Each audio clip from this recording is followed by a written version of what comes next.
तो बच्चों आज हम लोग पढ़ने वाले हैं क्लास 8 का परिमेय संख्या। जो ऑब्जेक्टिव क्वेश्चन है ये पूछा जाता है हर परीक्षा में, कम से कम इसमें से 10 प्रश्न आता है। तो सबसे पहला क्वेश्चन है, संख्या 0 है, पहला में ये में है धनात्मक, बी में है ऋणात्मक, सी में है न धनात्मक न ऋणात्मक और डी में है कोई नहीं। यानी 0 के आगे प्लस या माइनस लगे कोई प्रभाव नहीं होता है, इसलिए इसका आंसर होगा सी, न धनात्मक न ऋणात्मक, 0 हीरो होता है।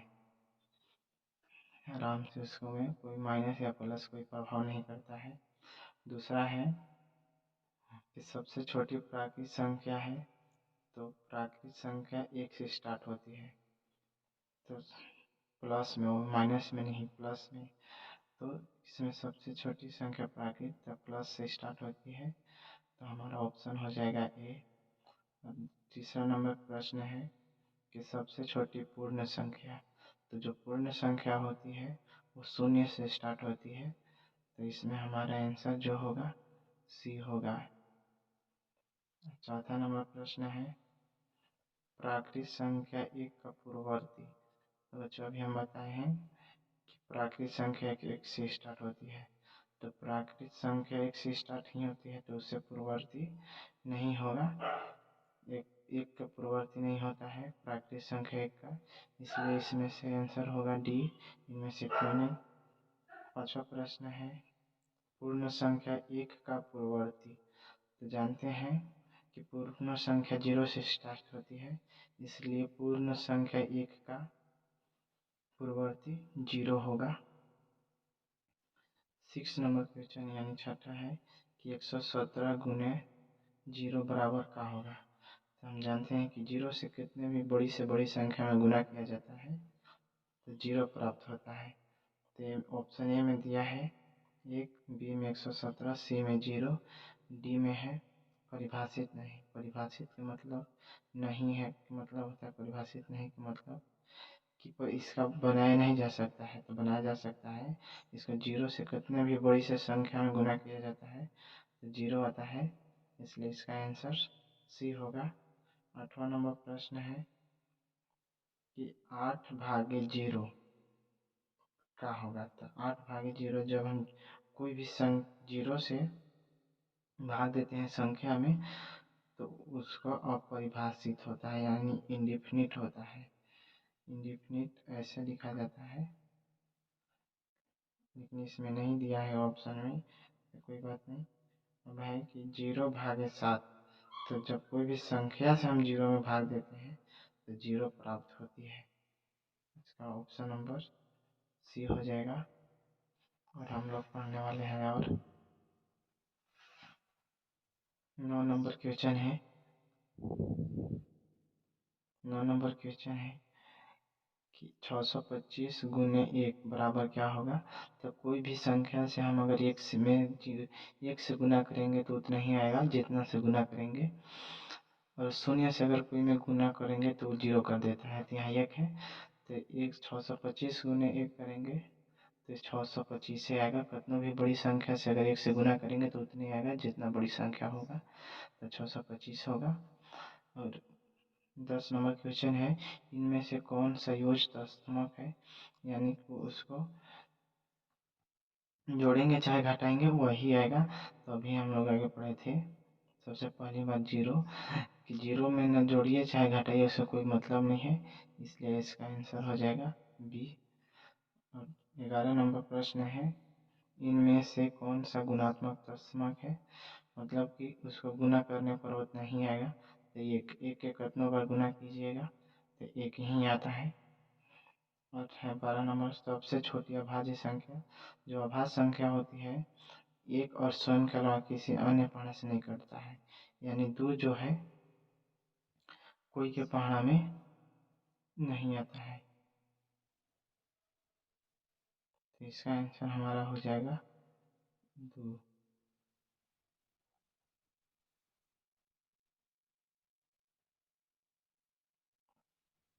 अभाज्य संख्या 2 से स्टार्ट होती है। कोई कहेगा कि 1 तो 1 नहीं, और 3 जो है 3 2 से सबसे छोटी बोला है, इसलिए 2 सबसे छोटा है 3 से।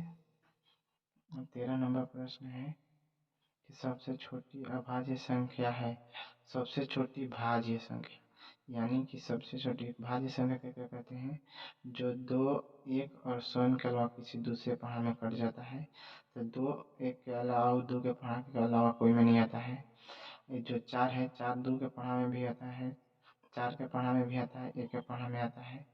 तो ये 6 है, फिर 6 भी आता है, लेकिन इससे छोटा है ये। तो सबसे छोटी भाज्य संख्या हमारा 4 हो जाएगा। 14 नंबर क्वेश्चन है, 1 से 100 के बीच कितनी अभाज्य संख्याएं हैं? तो 1 से 100 के बीच 25 गो अभाज्य संख्या होते हैं। और है 15 नंबर प्रश्न है कि दो परिमेय संख्याओं के बीच में कितनी परिमेय संख्या होगी?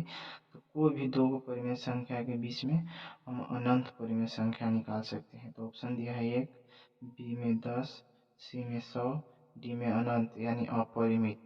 तो अनेक हम निकाल सकते हैं। तो आंसर मेरा हो जाएगा डी। 16 नंबर क्वेश्चन है, इनमें से कौन सा युग्म सअभाज्य है?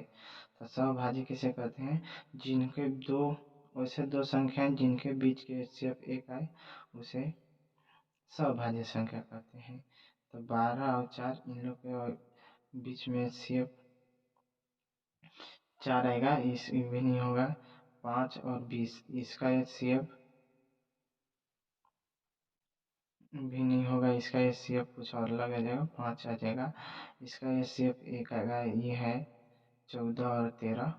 इन लोग लगातार संख्याओं के बीच का एचसीएफ 1 आता है, और यह 3 और 9।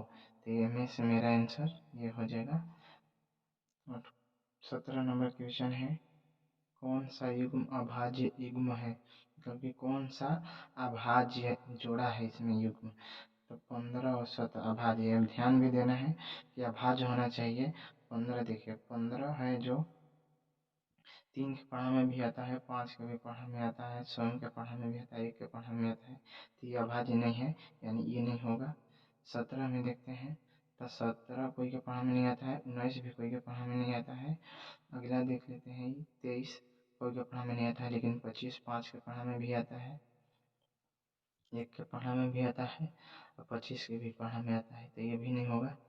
सी डी है 53 और ये है 55। तो 55 55 के पढ़ा में आता है, 5 के पढ़ा में आता है, 11 के पढ़ा में आता है। तो इन्हें कोई सब आने वाला ये अभाज्य संख्या नहीं है। तो ये है अभाज्य संख्या, जो कि 17 किसी के पढ़ा में नहीं आता है, 1 और स्वयं के अलावा। 19 भी किसी के पढ़ा में नहीं आता है। इसलिए मेरा युग्म जो है अभाज्य युग्म 17 19 हो जाएगा, ऑप्शन नंबर डी।